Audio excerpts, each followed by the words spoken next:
Welcome back to our series on climate change and its impact on eastern North Carolina. I'm your host, Natalia Sanchez Loayza. Today, we're diving deep into the challenges that climate change poses to marine life along our coastlines. From rising sea levels to disrupted ecosystems, these changes are reshaping life beneath the waves. Joining us today to discuss these important issues is Jane Harrison. My name is Jane Harrison. I work at NC State University. I'm an environmental economist, and I do a lot of research on the coastal economy and how natural resource issues affect our coastal industries in North Carolina. Just like Jordan Clark in the previous episode, Harrison speaks about her childhood when I ask her how she first became interested in her profession. So I grew up surrounded by living things, and I think that almost that sensibility for me is just innate. Her family worked in environmental fields. My stepdad was a soil chemist, my mom also a soil science researcher, an environmental planner, and my dad was a plant pathologist and entomologist. So I've spent a lot of time outdoors. I love the environment. I love just being in wild places. And I'm just continually curious about how humans relate to our natural areas and how we want to both manage them and ensure their future. But it's not like her parents sat her down for lectures on environmentalism. It was a more organic, almost spontaneous learning experience. I don't really feel like they told me a lot. It was almost more of a, well, here I am living in our home together, and we do things that maybe aren't normal for other folks, but they're very normal to me. Growing up, we had a vermiculture compost bin, so worms that would eat all of our waste. My mom was really good at feeding them and taking care of the worms, and to me that was just like, well, yeah, everybody could do that. Then you don't throw things in the trash and you don't send things to the landfill. Duh. We also grew a lot of food. My dad would grow all kinds of things, and my mom helped too, from corn to tomatoes. They had a little greenhouse. My dad would sell plants to the neighbors. We also had Christmas tree farms. So my dad grew a lot of Christmas trees, and I would sit out there in the winter with him selling them. We would sell hot chocolate, and just the act of taking care of, again, something it's not yourself, it's not a human, but it is a living entity that we depend on ultimately. Our natural resources are what gives us life: water, soil, healthy air, the food we eat. To me, that is just again, kind of a duh.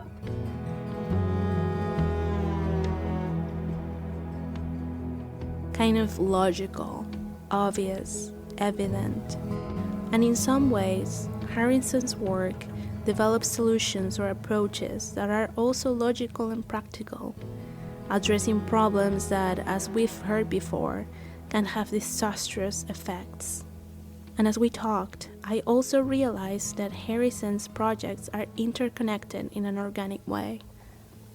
On one hand, one of her projects involves assessing the impacts of climate change on on-site wastewater treatment. So a lot of folks in our coastal areas and more rural areas, they have septic systems. So they do not have centralized wastewater treatment. Harrison explained to me how these septic systems work. You have a septic tank for the solids, and then you have a drain field. So that's really once, it goes from the toilet to the tank to the drain field. And the drain field is really just your soil that's underneath that tank. And so this is in your yard. Again, you've got to have a little bit of space for it. And what's supposed to happen is there are treatment processes that occur simply with the soil, If you have dry, unsaturated soils, they will process the contaminants from that waste. It's a natural process. But you need a certain amount of soil, a certain depth for that treatment to occur. And what we see with climate change is sea level rise, which also creates groundwater level rise. And so water is getting up into these soils, which means the treatment doesn't occur. And then you have contaminated soil getting into our waterways. And so that it can affect creeks, rivers, estuaries, our ocean. And so we're really looking at, what kind of technologies can we use for septic systems that are going to be effective with increases in sea level rise. We also have, huge increases in high frequent storm events. So heavy rains, heavy precipitation events, where all of a sudden your soils are flooded, they're saturated for weeks perhaps after a big event like Hurricane Florence. And so no or not sufficient treatment is taking place at that time.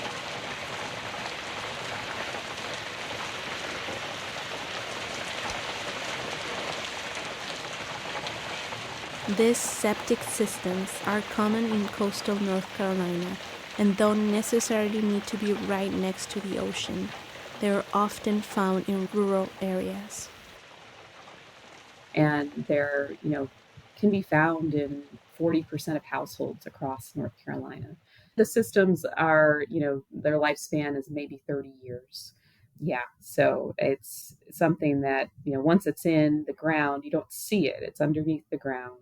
It's one of those issues where it's kind of out of sight, out of mind as a problem in general, unless you have someone that's coming to test it to look at the levels of nitrogen, phosphorus, fecal coliform, then you're not going to know that you're, providing pollution to the creek behind your house. And even though it might be an imperceptible problem, research indicates that it is advancing rapidly. The sea levels have risen by almost 8 inches between 1901 and 2018. So almost 8 inches in a little over 100 years.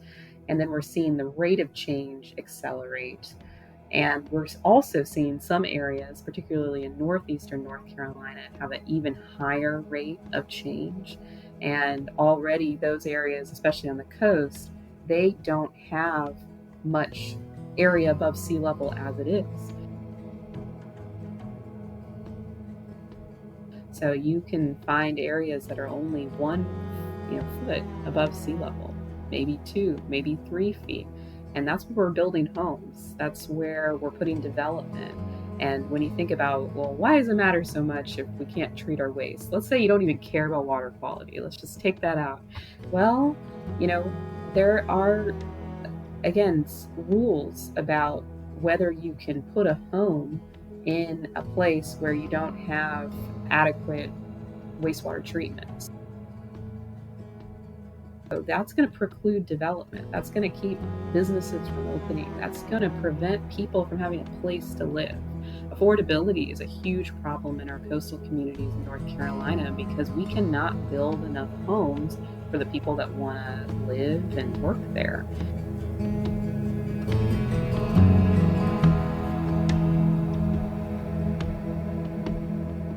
An issue that is related to another one of Harrison's projects. I serve on Raleigh City Council, and I focus a lot of efforts there on sustainability.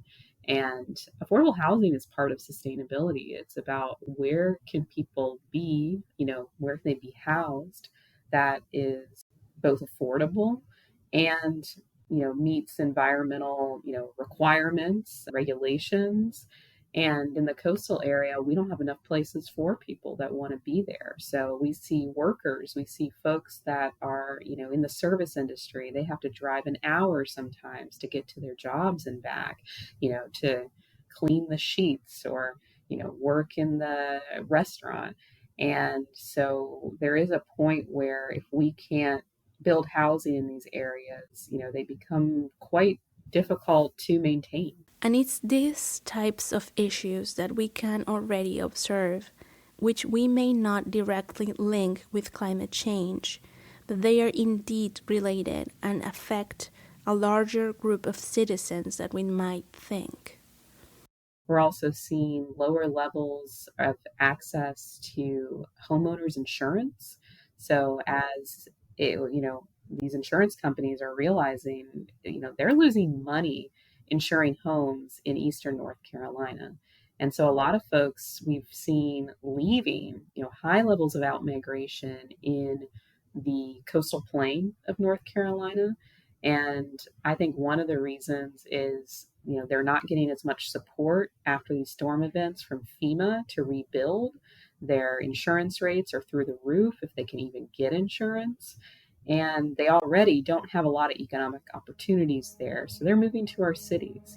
I think cities like Raleigh, like Atlanta, these bigger cities, close to the coast, in the southeast are going to be major hubs into the future, because again, you need a place where people can afford to live, where it's safe to live, where it's environmentally, allowed.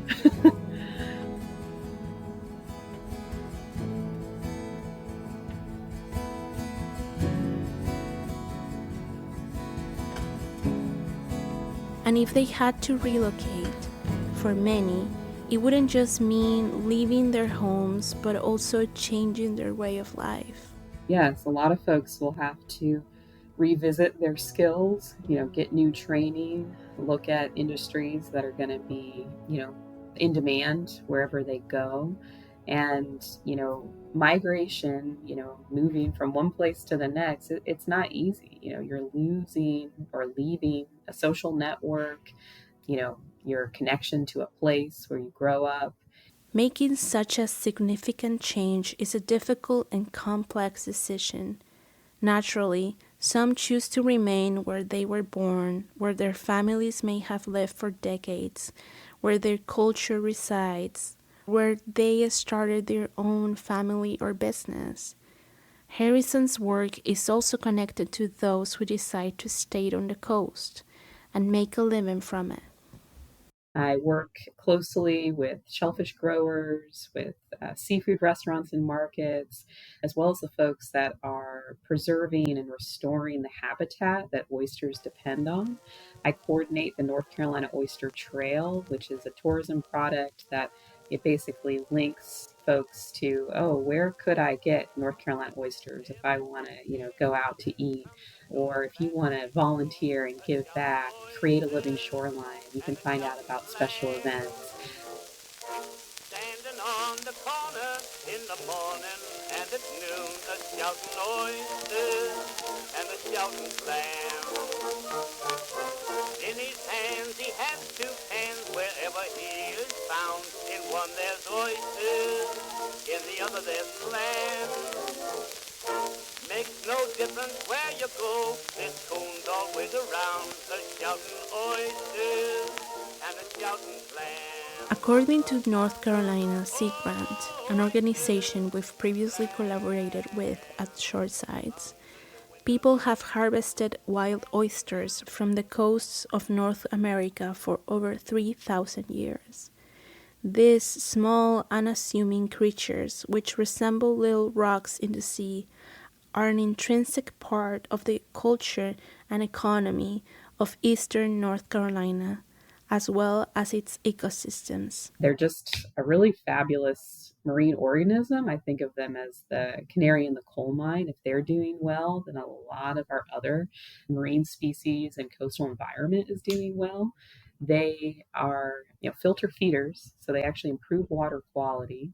They also provide food for over 300 marine organisms, from finfish to crustaceans to us. And they provide habitat. All the oyster shells, they are, attached to one another. Baby oysters, they float around until they attach to a hard substrate. They prefer other oyster shells to attach to, and then they grow. And as those masses of shells grow, then we have, a spot for your spawning fish or baby finfish to hide, to hang out, to grow up. And it's a huge part of our coastal ecosystem being functional. Moreover, they are considered a delicacy. Well, when I think about eating an oyster, for me, it's like tasting the ocean. We talk about its terroir. So, with wine, you think of terroir, how the soil, the place imparts certain notes, flavors to that wine. It's the same thing with oysters. So, oysters, what they eat, phytoplankton, the level of salinity of the waters where they're grown, the types of nutrients that are in the water, that all impacts how they're going to taste and grow up, and what they're like on your plate at the end of the day. Some oysters are more or less salty, some are creamy, some are kind of a mineral finish. Some oysters, we talk about their umami flavors, which is kind of like almost a mushroomy, depth to them. And there are many ways to enjoy them. I prefer to eat them raw with a little bit of mignonette, which is a vinegar, kind of a flavored vinegar to really bring out their flavor. I want to, taste the whole thing. But, folks like to eat them roasted, baked, all different ways, oyster stews. I've had oyster omelets. I'm not an oyster omelet fan, I'll say that. But to each their own.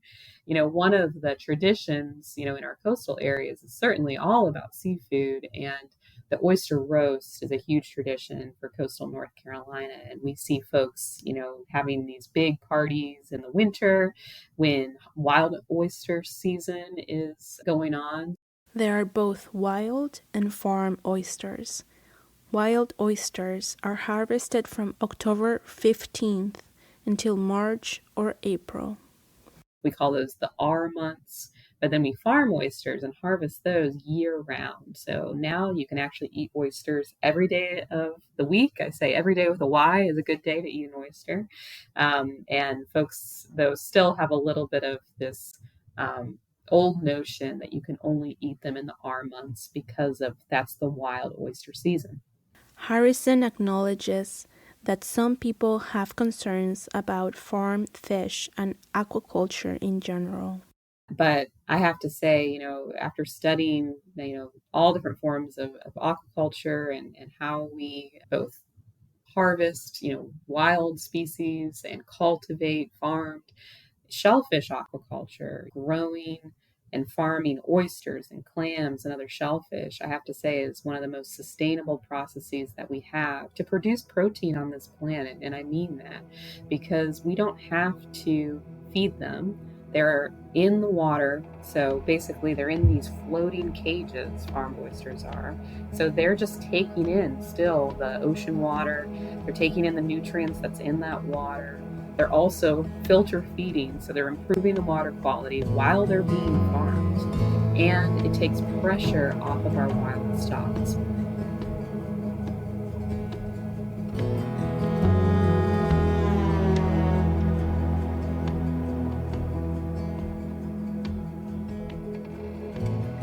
However, according to the North Carolina Coastal Federation, North Carolina's original oyster stocks have now been reduced by approximately 95% due to historic overharvesting and other environmental stressors.